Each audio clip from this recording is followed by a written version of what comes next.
Anda kembali di Closing Market, pemirsa. Untuk mengetahui prospek daya tahan rupiah dengan pengaruh ekonomi Amerika, kita telah bersama dengan Joshua Pardede, Chief Economist Bank Permata. Pak Joshua, terima kasih sudah bergabung bersama kami di Closing Market. Seperti apa gerak rupiah sepekan hingga sore ini, Pak? Ya, memang kalau kita lihat nilai tukar rupiah ini di awal pekan cenderung menguat ya. Setelah dari awal pekan, setelah pasca FMC meeting dan juga setelah rilis data tenaga kerja Amerika Serikat yang meskipun better than expected, tapi pasar masih mengconsider pernyataan dari The Fed bahwa The Fed tidak akan terburu-buru untuk menaikkan suku bunganya. Sehingga memang kalau kita lihat dari awal pekan dibandingkan dengan penutupan pekan lalu, ini cenderungannya menguat.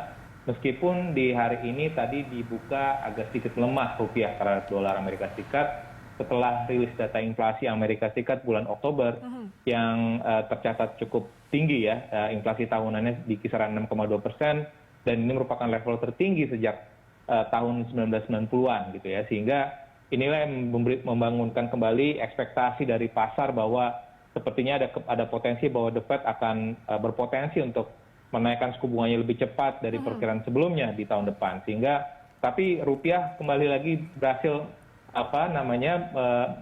mereverse pelemahannya di awal perdagangan hari ini dan ditutup di 14.278 per dolar.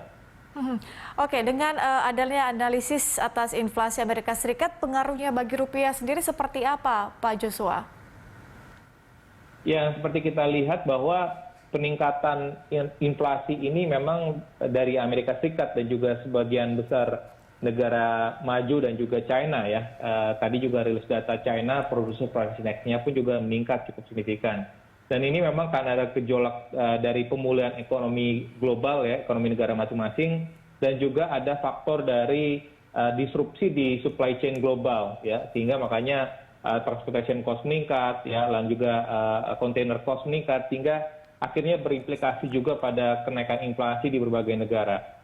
Nah tentunya kalau kita lihat secara umum, sekali lagi yang tadi kami sampaikan bahwa kenaikan inflasi ini berpotensi memberikan ekspektasi dari pelaku pasar bahwa The Fed dan juga bank sentral negara maju lainnya seperti Bank Sentral Inggris dan juga Bank Sentral negara Kanada ini berpotensi bisa memang sudah inline bahwa melakukan tapering sampai dengan pertengahan tahun depan, tapi kemungkinan akan mulai menaikkan dari perkiraan, sehingga dampaknya ini mungkin tentunya baru akan mulai kelihatan pada rupiah apabila bank sentral global ini cukup confirm ya terkait dengan kenaikan suku bunganya gitu.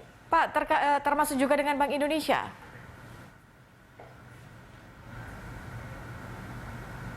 Halo, Pak Joshua.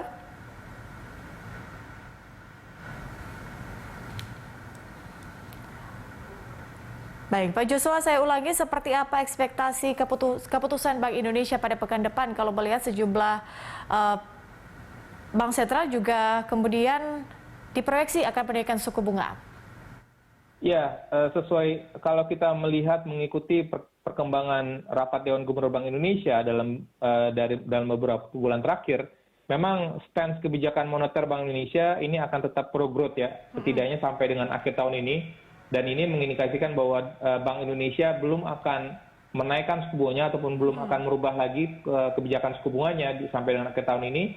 Meskipun sinyalnya untuk tahun depan stance dari kebijakan moneter Bank Indonesia ini akan mengarah kepada pro stability. Dalam artian apabila nanti gejolak dari ataupun dampak dari tapering dan juga kemungkinan rencana kenaikan suku bunga The Fed yang lebih cepat dari perkiraan berdampak pada rupiah. Oleh sebab itu maka dipertimbangkan ataupun Bank Indonesia akan mempertimbangkan untuk mengetatkan kebijakan moneternya di tahun depan. Oke, kita nantikan seperti apa kemudian melihat sejumlah bank sentral memutuskan untuk menaikkan suku bunga. Kita nantikan juga bagaimana kemudian progres ataupun keputusan dari Bank Indonesia. Terima kasih atas informasi dan analisis dari Anda, Pak Joshua. Salam sehat. Baik, terima kasih. Pemirsa, demikian Joshua Pardede, Chief Economist Bank Permata.